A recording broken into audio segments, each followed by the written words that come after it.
Islamic radicals in the United States have traditionally set up shop in big cities with large Muslim populations, places like New York City, Dearborn, Michigan, and even Washington, D.C. But one secretive group is doing just the opposite. They call themselves Muslims of America. They've established compounds throughout the rural United States. Members say they moved to the countryside to lead peaceful lives, free of Western decadence. But others say that doesn't tell the whole story. Certainly, when you're in a rural area, it enables you to better escape from the prying eyes of law enforcement. CBN News consultant David Gartenstein-Ross says Muslims of America has close ties to a violent Pakistani group named Jamaat al-Fuqra. Both groups are led by the same extremist cleric, Sheikh Mubarak Jilani. Sheikh Jilani is an extremist figure, both known to be very much involved in the jihads against India, also very much known to be anti-Semitic. Jilani's images and messages are all over the Muslims of America website. He founded the group during a visit to Brooklyn in 1980. Shoe bomber Richard Reed and Beltway sniper John Allen Muhammad are said to have been among his followers.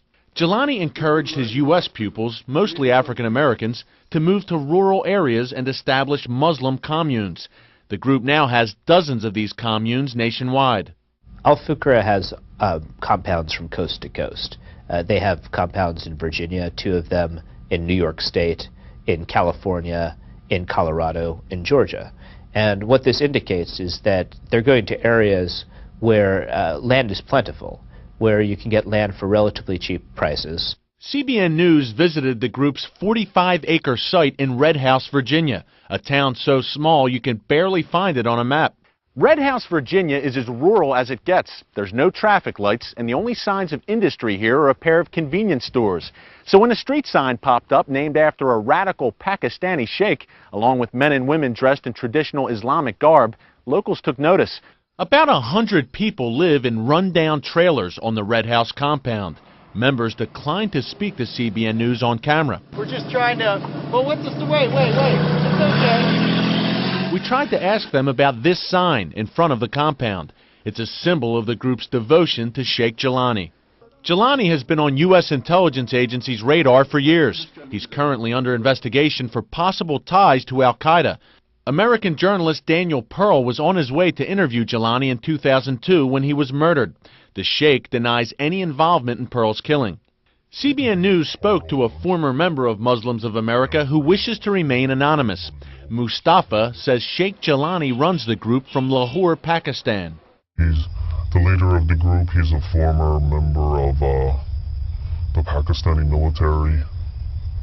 His father was one of the founding fathers. He has great connections to the Pakistani intelligence, ISI. Mustafa says Muslims of America serves as a cash cow for Jilani and Jamaat al-Fuqra. Each member is required to send 30% of their income to Jilani. He said that the 30% is money that God has chosen to take from you, and if you spend that 30%, you're stealing from God. Group members hand-delivered thousands of dollars in cash at a time to Jilani in Pakistan. Money got to Pakistan through the old elders who traveled to Pakistan. They carried cash with them, or they sent it Western Union. Mustafa says Sheikh Jilani uses these American dollars to help fund the Taliban and other terrorist groups. Muslims of America compounds are filled with ex-cons from rough backgrounds. Many converted to Islam in prison.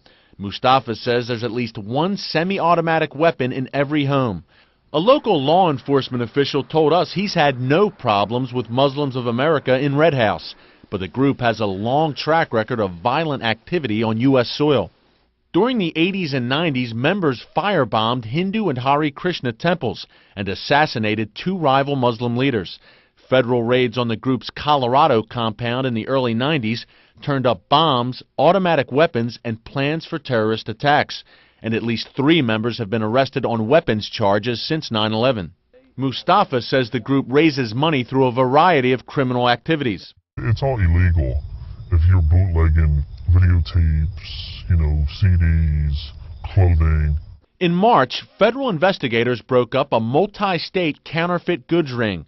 Local residents tell CBN News that some of those arrested lived at the Red House compound. It's all counterfeit movies, not sanctioned by Paramount or MGM or things like that. They're not legitimate. Law enforcement sources say they're keeping a close eye on Muslims of America compounds. One of the law enforcement officials that I spoke with was concerned that you could have a Waco-type situation. But this video on the group's website shows the former head of South Carolina's FBI branch speaking at a Muslims of America sponsored event in 2004. It's indeed my pleasure and an honor to be here today. As for Mustafa, he continues to fear for his safety, but he says he's speaking out because he considers Muslims of America a dangerous group. In Red House, Virginia, Eric Stakelbeck, CBN News.